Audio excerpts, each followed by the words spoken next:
Pipintura din tayo guys. Dahil marunong din naman tayo. Sariling sikap guys.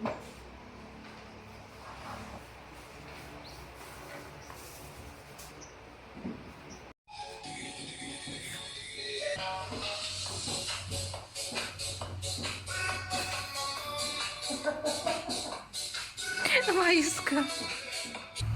Ako yung taga-video guys. Siya yung taga-gawa.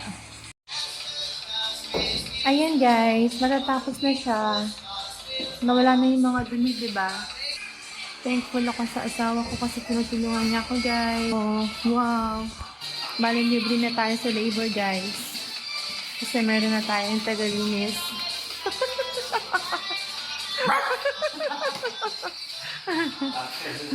Ang galing. Malinis na siya. Diba? Ang linis na.